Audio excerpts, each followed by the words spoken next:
Before I start, I wanted to share this with you. This is my understanding. I don't know shit. All I'm doing here is sharing my journey. And the things that I say are the things that I feel. So you can take it with a grain of salt. This is just my journey. If this journey makes sense to you and you understand what I'm saying, then stick around. But if it's offensive, don't stick around. Sometimes I'm extremely hyperbolic, and so are the thumbnails. I share what I'm feeling because this is my journey, and it is important for me to share the things that I feel and the things that have happened to me in my life. I want to say obviously to this, but it seems like it's not that obvious. The things that I say are just my opinion. And if I say things in a hyperbolic manner, then you can just take it as that. This is my journey. I'm sharing the things that I've been through and the things that I feel. A lot of things that happened to me in my past make me extremely angry. It makes me furious. And I'm just sharing those feelings and the reasons why I think this is happening. So this is my story. This is my journey. Take it with a grain of salt. If you're a Christian and you don't want to hear offensive things said, then leave. But if you want to stick around, stick around. I really do appreciate everyone. G'day everyone, I'm Ben and this is Counterfeit Christianity.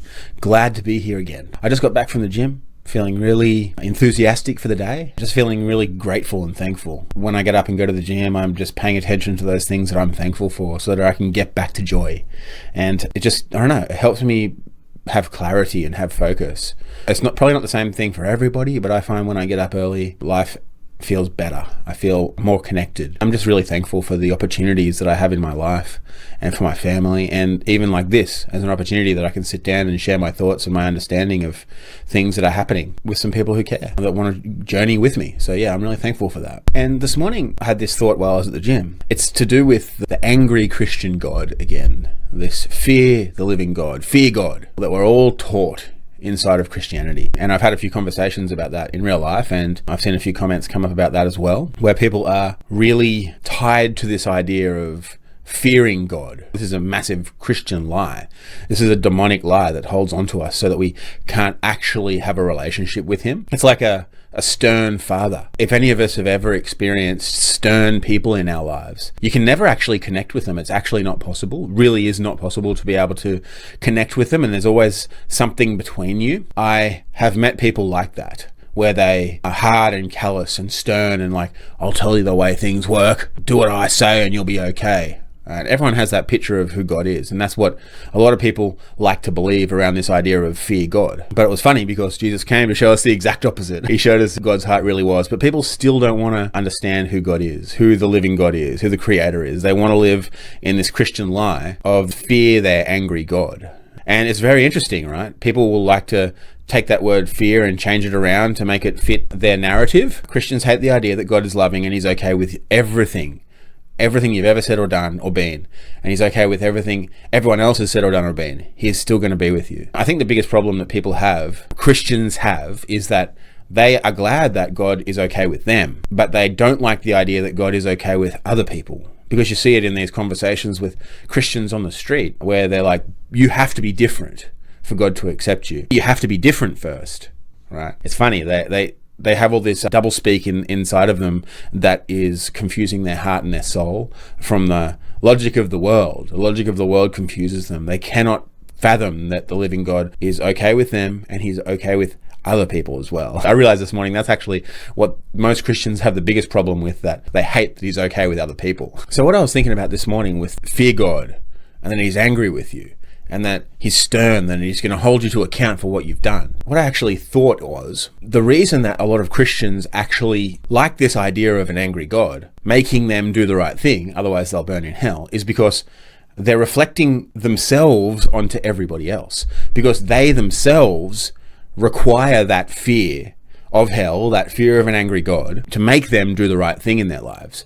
Because if they don't have that, they recognize that they would be one of the most evil people to have ever walked the face of the earth. Because they probably look at their own evil hearts and say, wow, if I wasn't afraid of going to hell, I would do something really, really evil because I hate everybody else in this world. And I think that they're reflecting themselves onto other people. And I don't think that they were born that way. Everyone is born into this world good, but then their environment fucks them up.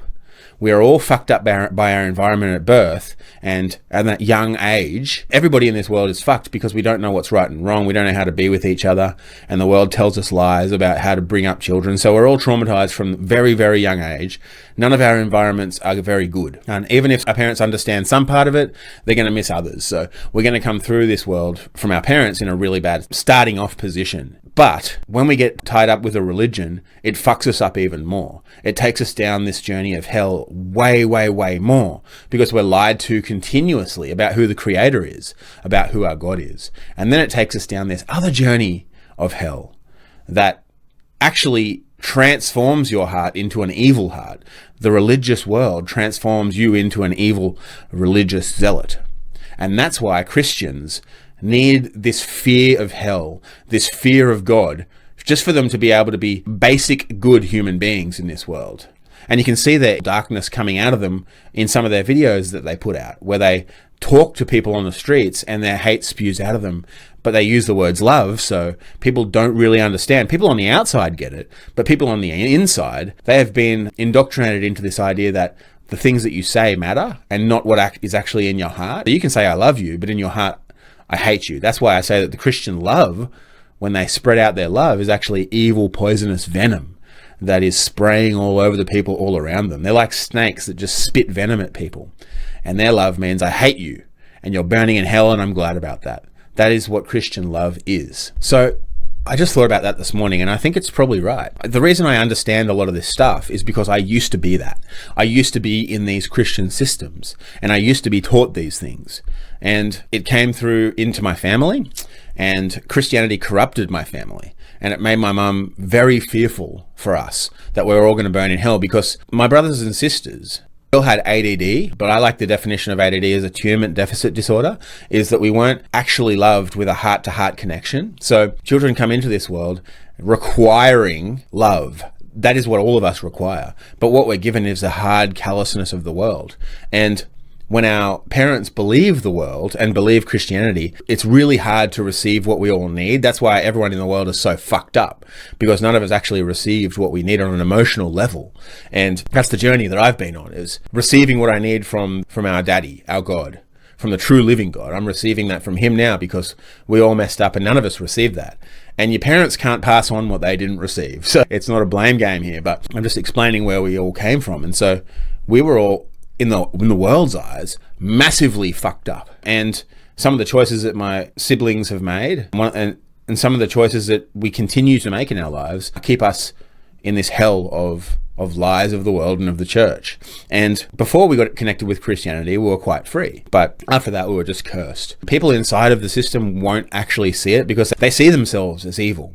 And they see themselves as not good enough for God. They think that God requires them to do all these things that Christianity says that they must do. Like the Ten Commandments is a really good example. If you break one of those, and it's impossible not to, by the way, because it says in the Bible, even if you think it, you've done it. So everyone's fucked inside of Christianity. If the angry God that they worship is going to hold them to account. And I believe he does hold them to account, because the Christian God is Baal and he holds you to account for everything. But the Christians, like, they're worried because they know that they haven't been able to do everything in there. But then they're also told that Jesus has saved them from their sins. So they got this mind fuck spinning around in their head thinking that, oh, I haven't done enough. I can't live up to the goodness of what God requires of me. But then Jesus said that I'm okay. But what about the Old Testament? But then what about that? This pastor's saying that pastor's saying that. So it's just spinning around in their head, and they're never okay. And so they put what they have in their heart onto other people, this hate, this anger, this fear of their angry, fearful God who's going to hold them to account. That's why I say that the Christian God is Baal, because inside of that system, inside of this spiraling fear hellhole, that's who they're worshipping. But the living God, our daddy, the creator, he is just waiting for you, and he's always happy, always glad to be with you. And he's glad to be with everyone else as well. The reason that Christians need all these rules and regulations is to prevent them from being evil. Because the rest of us in the world, Like, I've met so many people inside of Christianity all over the world and outside of Christianity all over the world. And people outside of Christianity, except for other religious zealots and other sects and religions all around the world, they're just as fucked up. But people who are outside of it, just living their lives as normal human beings, they're the best people I've ever met. And I still come to meet those people in my work every single day. And the people who are without these pressures on them are the best people in the world because they're actually free. And they look at these systems of religion and say, wow, this is fucking mental. Why would you choose to be in it? And nobody would choose to be in it if they're on the outside. They'd never go into this.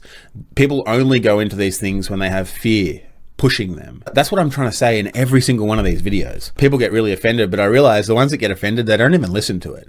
They just literally will just look at the picture and get offended and leave a massive rant about how I'm going to hell, and they're not. If you see these comments and you feel like talking back to them, it's fine. But you have to understand that it's pissing in a fan. You're pissing in a fan when you talk to these people because they're absolutely indoctrinated. And if they've watched the whole video, what pops out to them is one little thing that they'll take offense to, and they won't actually try to understand what I'm saying because they don't want to. Christians love being offended. They love getting angry at you for how bad you are because that's what they are inside of them. They're projecting onto you what is happening inside of them. I don't blame them. It's just a fun journey for me because I'm free of it now. And it happens all the time. It happens in real life to me, and it happens online. So I know that it takes a lot of courage to speak up against these systems. For me at the beginning, it took a lot, but I'm becoming more used to it. But I know that a lot of us who are on this same journey, we can't even say these things to people around us, or they'll spit their Christian venom on you and try and burn you up and burn you. It's not fun, but I'm glad. So like always, I just want to say that the reason behind all these videos is to say you don't need a system to be with God. God despises these systems. That's why Jesus came. He came to separate us from the systems of man, from these rules and regulations inside of all these religions, inside of Christianity, inside of Islam, inside of everything. The Creator is glad to be with you, no matter what. And nobody wants to believe that because it's so hard to believe, because we've been told that we're shit for so long. This world tells us that we're shit and we're not good enough. The church tells us that we're shit and that we're not good enough. But that's not the truth. That's just a huge fucking lie. That's because the demons rule the world. The other gods rule the world. But the true living God, He's just waiting for you. He wants you to be yourself. He wants you to continue on this journey of life with Him so that you can fulfill all of those dreams and desires that He's given you deep down inside of your heart. It's hard because we're not allowed to connect with our heart, but I'm trying to encourage you to connect with your heart. Connect with Him via your heart. That is how you do it. You can't connect with Him in your mind. This world of logic and science and studies and this and that, that's not how you connect with the living God. They've tricked us that that's how the world is meant to be, but it's not. We're meant to be connecting with each other in the heart. Heart-to-heart connections is what we were designed for. So I just wanted to share that with you today. And like always, this is my understanding. I don't know shit. So thanks very much for being on this journey with me. And even if you're a venomous Christian, you want to spew your hate all over the comment section, go ahead and do it. I really love it. So thanks very much. I'll see you guys next time.